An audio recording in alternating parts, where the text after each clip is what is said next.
Prosecutor-elect for a 3-county district, which included Saline County. Harmon, who had friends in the Arkansas press, wasted no time in launching a massive media smear campaign against Gene Duffy.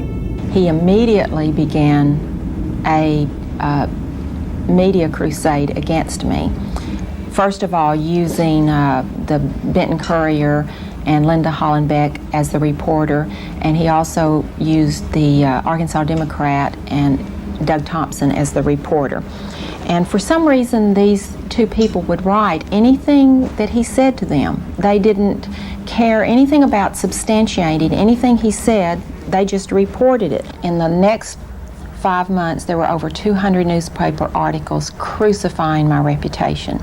Not one thing that they alleged was truthful. They had me stealing federal funds. They had me making illegal arrests. Every allegation that might destroy my credibility was made.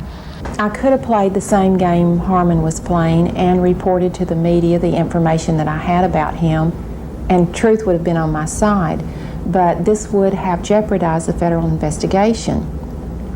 And I wasn't so concerned about public opinion of me because I felt like in the end all the truth was going to come out, because at this point I still had faith in the judicial system. Harmon was pounding Gene from every angle.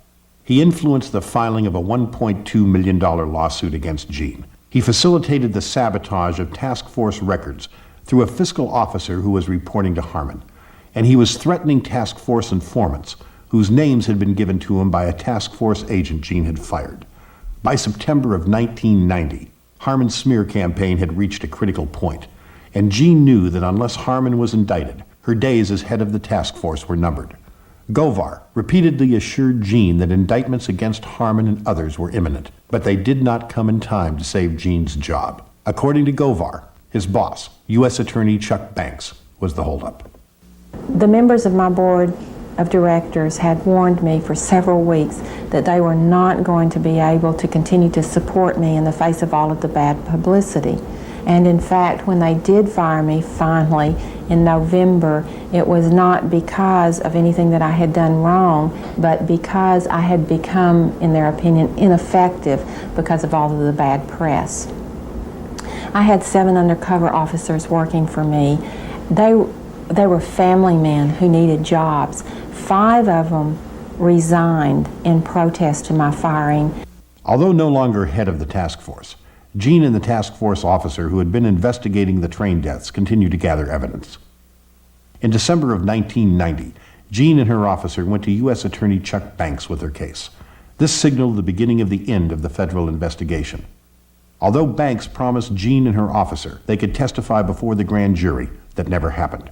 However, several witnesses developed by Gene's task force did testify. One of them was Charlene Wilson, a former girlfriend of both Dan Harmon and convicted drug felon Roger Clinton, Governor Clinton's brother. Charlene was recommended to our task force as an informant from DEA, who had used her as an informant, and also from at least 2 other law enforcement agencies that had used her as an informant and said that she was reliable. I used Charlene, and she proved to be very, very reliable. There was not one bit of information that she ever gave me that didn't pan out. Dan always had cocaine on him, always. Robert Govar and Chuck Banks were the U.S. attorneys for the District of Arkansas at that time. I was subpoenaed to testify on behalf of the drug trafficking and the cartel, more or less is what it was, that had to do with Dan Harmon. I was asked quite in depth about the drug trafficking that went on with Dan Harmon, Mr. Clinton, Roger Clinton. The very afternoon that Charlene testified before the federal grand jury, that the whole investigation started to unravel. I had taken in 4 informants to be interviewed to testify before the federal grand jury in Saline County affairs. They were actually never interviewed and were in fact badgered and harassed and told to leave. I received a phone call and they told me that I had made a very big mistake. And I was assured by the U.S. Attorney's Office that my name, that my testimony, that my statements, that the people that were on that witness list would never, ever be revealed. Well, you know, someone in the U.S. Attorney's Office had given Mr. Harmon a list of the effective witnesses, you know. That don't give you a very good feeling. I'm scared of these people. I'm very scared of them. Even with her job and reputation gone, Jean knew too much and was still a threat to Dan Harmon. One of his first acts after taking office as district prosecutor was to call for a grand jury to investigate Jean. The jurors, however, quickly realized Harmon's accusations were untrue and refused to indict her. Harmon's next step was to subpoena Jean and force her to hand over the information she had uncovered about him and other corrupt Arkansas officials. I refused to answer the subpoena because, in the first place, it was absurd for Dan Harmon to be conducting a grand jury investigation against himself. But if I had brought in any information about him, that would have put the very lives, probably, of the informants and witnesses in jeopardy, and I was certainly not willing to do that. If I had gone in and refused to turn any information over to them, I would have been jailed in Hot Spring County. And my mother received a call from a dispatcher in Hot Spring County that said that she overheard a conversation among the officials there that if I were arrested, that I would be killed in Hot Spring County Jail. So I refused to answer, and when Judge Cole issued a felony warrant for my arrest for failing to appear, then I left the jurisdiction. Even though Judge Cole had issued an illegal warrant, there was no one in authority in Arkansas willing to take a stand for Jean. While in hiding and away from her family, Jean waited for the long-promised indictments from the federal grand jury. She knew that once the charges were brought against Dan Harmon and other officials, she would be able to go home and clear her name. This was an especially difficult time for her family, because her children were being followed and her home was under surveillance. Weeks turned into months. Then, without warning, U.S. Attorney Chuck Banks announced that no indictments would be issued and the federal grand jury investigation of Saline County's corruption would be shut down. All public officials under investigation, including Dan Harmon, were cleared of all wrongdoing. Jean was stunned. 3 grand jurors contacted me, 2 of them indirectly and 1 of them directly, to inform me that they were ready to hand down indictments, but they were informed by Chuck Banks that the grand jury was being dismissed and that no indictments would be sought. They were not told that they had the authority to hand indictments down on their own.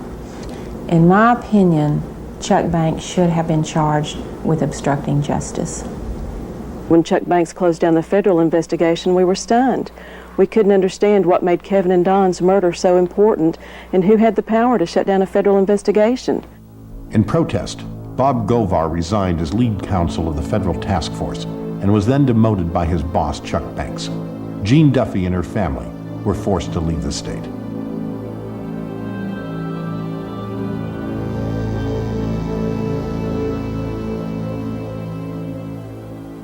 It was now 5.5 years since Kevin and Don's murders. Detective John Brown, a 16-year law enforcement veteran, had moved his family into the Saline County area. The Ives family had asked the new sheriff to reopen the case, and John was given the assignment. However, just like Jean Duffy, John's first day on the job included a peculiar request from his boss. My immediate supervisor, who was a lieutenant over the Saline County Criminal Investigation Division, took me for a ride that lasted approximately 1 hour. During this ride to literally nowhere, it appeared the whole purpose was to tell me to leave the case alone. He said things like, "There's not anything to this. This could have been an accident. It's going to bring you a lot of grief if you continue on and do this." And in the end, he finally said, "You know, John, you really need to leave this alone." John was disturbed by his superior's attitude, and his concern escalated once he began examining the Ives-Henry case file. It became obvious that once I started going through the case file, it had been robbed of most of the pertinent evidence. No crime scene photographs, a list of evidence was not present, the things you would expect to find. Despite discouragement from his own department, John went forward with the investigation. Beginning at square one, he began tracking down the missing evidence. Several witnesses were contacted, including Charlene Wilson, who by this time was being held at a jail in a neighboring county. I run across a young lady named Charlene Wilson, who told a horror story that I didn't really believe at the time. So I started searching for evidence to substantiate just part of what she had said. Harmon went ballistic.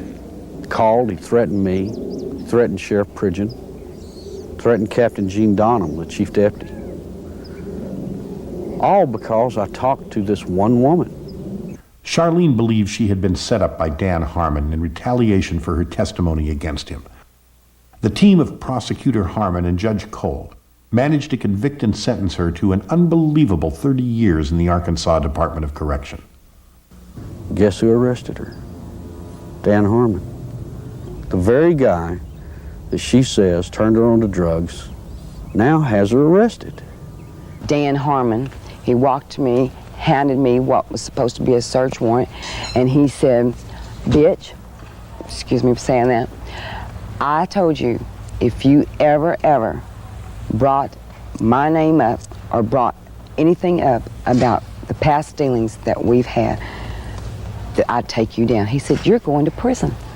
I'm going to put you in prison." He did. I'm here. I mean, I've watched second, third offense people walk around with probation on top of probation on top of probation. Not this lady. First time she's been arrested for drugs. They allege that they found in her home. She gets 30 years. Sure, everybody ought to be able to see through this. You have to look at judges. You have to look at prosecutors, local attorneys, and law enforcement officials. Now, these are the people that enforce the drug laws, that prosecute the drug laws, and judge the drug laws. And yet, they are webbed in with the drug trade in the state of Arkansas. John quickly understood why Charlene had been put away. During her sworn deposition, she dropped a bombshell that would later be confirmed by other eyewitnesses. She was with Dan Harmon at the tracks the night Kevin and Don were murdered. The people at the track that night, to my knowledge, were Dan Harmon. I do know that the boys were watching the drop site, okay? And they got curious as to what was being dropped there. According to reports from the FBI, DEA, Customs, and the Arkansas State Police, money and drugs were indeed being dropped from low-flying aircraft at night. These drops were part of a major drug smuggling operation headquartered at the airport in Mena, Arkansas. In 1982, cocaine trafficker Barry Seal had moved his multi-million-dollar cocaine smuggling operation from Louisiana to Arkansas and was permitted by government officials to continue his activities without interference. Arkansas State Police investigator Russell Welsh and IRS federal agent Bill Duncan accumulated more than 20,000 pages of documents detailing the drug trafficking and money laundering activities at Mena. The airplanes, the aircraft that Barry Seal had there at Rich Mountain Aviation there was only one purpose for them. There was only one use for that type of aircraft, and that was smuggle cocaine. They had special cargo doors installed in the side without FAA permission so that these doors could be opened in flight. They'd pull in, slide back, and the cocaine could be dropped out of the side in flight. Indictments were prepared against 29 individuals and presented to a federal grand jury in 1986. Barry Seal was scheduled to testify in Arkansas when suddenly he was gunned down. Bill Duncan and I interviewed Barry Seal less than 2 months before he was killed. And he was served with a subpoena at that time. He was under subpoena to come to Arkansas and testify before the grand jury here when he was killed. 20 other witnesses were scheduled to testify, but only 3 were allowed to appear before the grand jury. 2 of those witnesses were barred from presenting any evidence. As expected, the grand jury was shut down and no indictments were issued. The drug smuggling activities continued after Seal's death. To date, a total of 9 separate state and federal investigations into Mena have been shut down. The first indication I had that Mena made tired of the death of these 2 kids was through an audio tape provided to me by Russell Welch, an Arkansas State Police investigator assigned to Mena. The tape was of a confidential informant inside the Federal Corrections Facility. That tape would allege that Don Henry and Kevin Ives were killed because of a connection to Mena, Arkansas. An actual report was generated by Saline County Sheriff's Office in 1987 and in 88 of people complaining of the planes flying over the tracks at approximately 100 feet above ground level with their lights out at night. One of the pilots who had been involved in the Mena drug smuggling operation, when interviewed by John, indicated the area where the boys had been murdered was indeed a drop site location known as A12. He described to me an aerial view of the tracks. If you were coming in from the west, flying to the east toward Little Rock, he described a mountain to the right and flying over a set of railroad track lights that govern the trains. The thing about these lights, they stretched across the tracks. The train drove under them. Then he said you could see a runway, a small runway to the left, appeared to be private, and then a beacon on top of a building to the right, and then you would know to make the drop. I have interviewed 5 pilots, 4 of which can verify the A12 location being the tracks just west of Little Rock, Arkansas, where these 2 kids' bodies were found. Thanks for joining us tonight on American Investigator. This is our final segment, so please make your calls brief. Let's go back to the phones. Jerry in Huntington, Arkansas. Go ahead, you're on the program. Is there any connection, Mr. Brown, between this drug operation in Mena and the death of the 2 young boys on the railroad track that were murdered and were ruled accidental death by state medical examiner Fanny Malik? There have been some allegations, I think is what the caller is talking about, that they had stumbled on an airdrop that was in transit from Mena to Little Rock. Any evidence well, for that? Again, without saying too much, there is going to be some testimony from me that, and it's very little, but there is some connection just that I know of. Now, I was the first investigator that was assigned to that case of the boys' deaths and was taken off of it, so you can make your inference and go from there on it, but it's something that is going to resurface. It was a tragic event. By now, another eyewitness had emerged who had seen Harmon with Kevin and Don at the tracks the night of the murder. I was out in the woods and came up on 5 people speaking with each other on the railroad tracks. One of them I definitely recognized as Dan Harmon. The rest of them are not as positive, but I'm definitely 100% sure one was Dan Harmon. And they stood there talking for about 20 minutes, and then I noticed 2 more people, Kevin and Don, walking down the railroad tracks. They noticed that there was someone else on the tracks and stopped, hesitated. After confirming the truthfulness of the witness, the FBI offered to place the witness in protective custody and instructed John to turn over all of his information to them, promising to solve the case before the end of 1994. The FBI also stated that Chuck Banks would be charged with obstruction of justice, which prompted Gene Duffy to come out of hiding. In June of 1994, Gene and John Brown met for the first time. During that meeting, she would share with me all of her files. At that time, I realized why I had not been allowed to look at the 1990 federal grand jury investigation that was conducted during the time frame she was still in Arkansas. It was then I realized why she was really run out of town. It was real shocking to find out that what Gene Duffy found in 1990 were the same things I was finding in 1994. Drug trafficking that involved political figures, law enforcement officers, involved in the cover-ups of deaths. 4 years later, separately and independently from anything she ever done, I tracked almost the same thing identical that she did. Right straight to law enforcement personnel, right straight to the state capitol. At the Arkansas State Capitol, Governor Clinton shared an adjoining office with state drug czar Robert Shepard. Shepard, a former sheriff from Dan Harmon's district, was appointed by Clinton to lead Arkansas's so-called war on drugs. On at least 3 occasions, Shepard attempted to suppress investigations into Kevin and Don's murders. In 1990, Shepard paid a visit to U.S. Attorney Chuck Banks to persuade him that Gene Duffy should be ignored.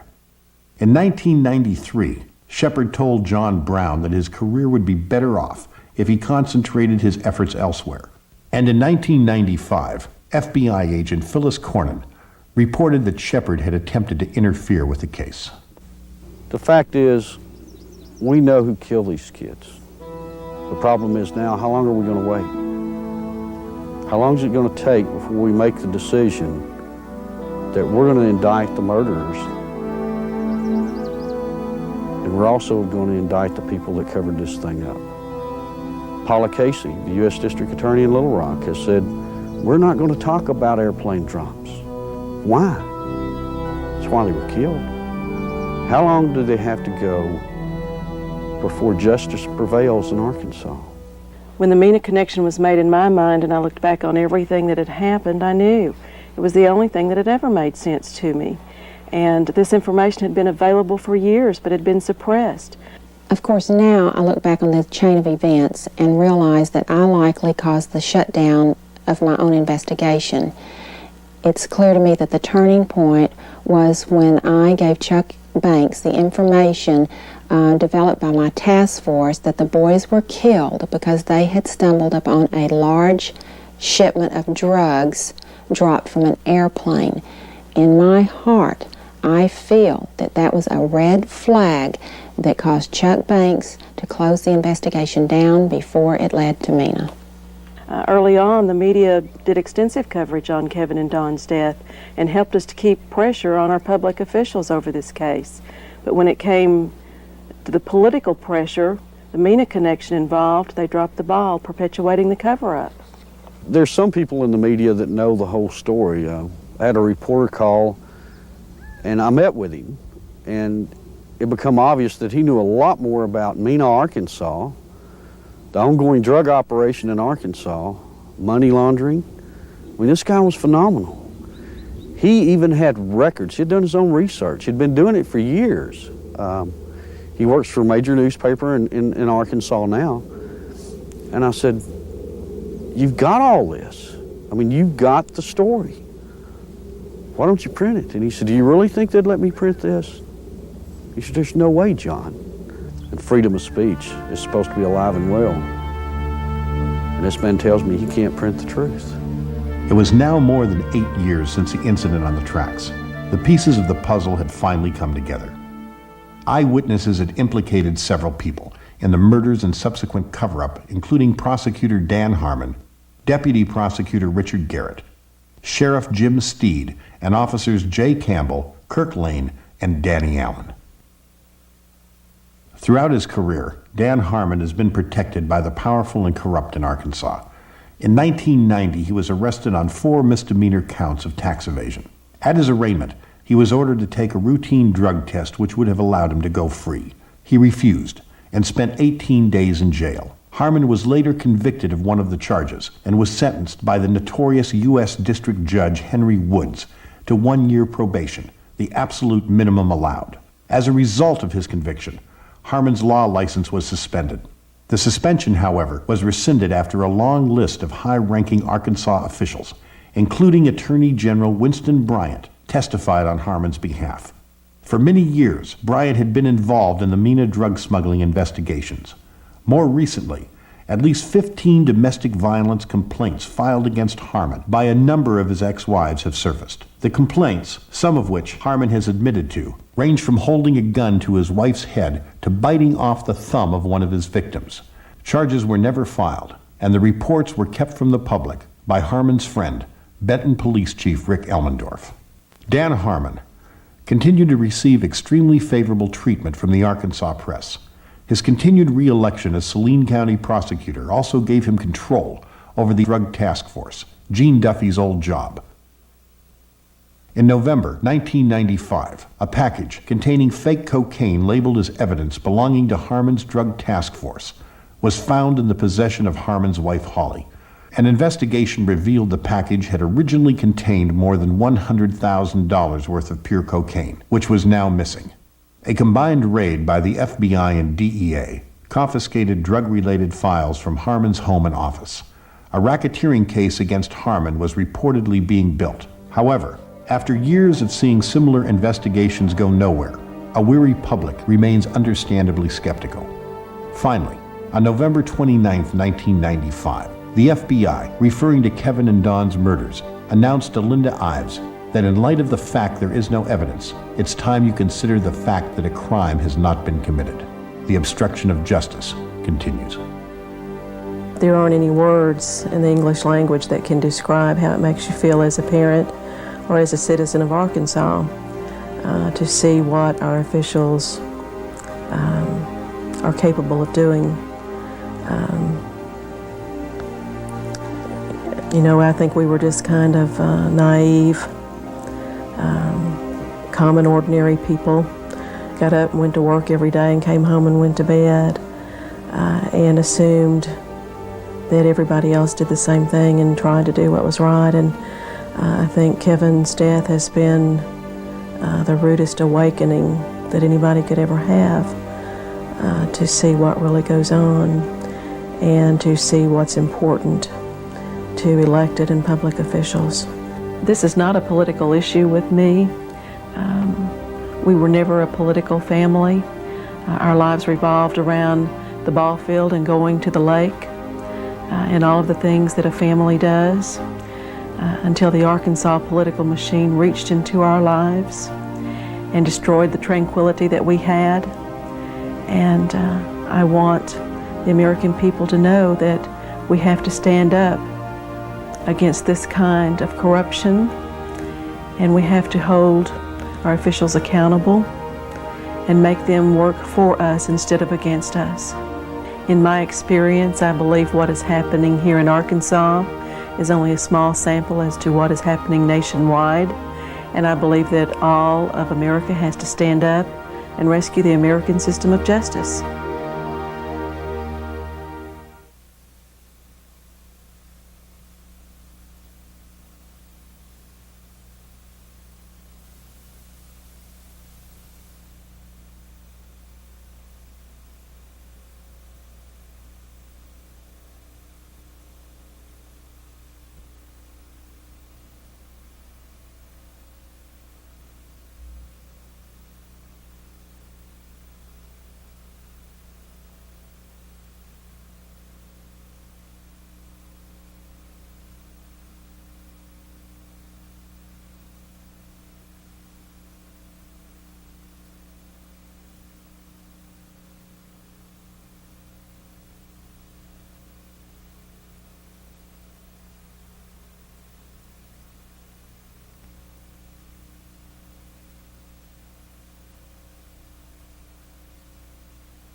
You're going to get penetrated by demons. You're going to get penetrated by demons.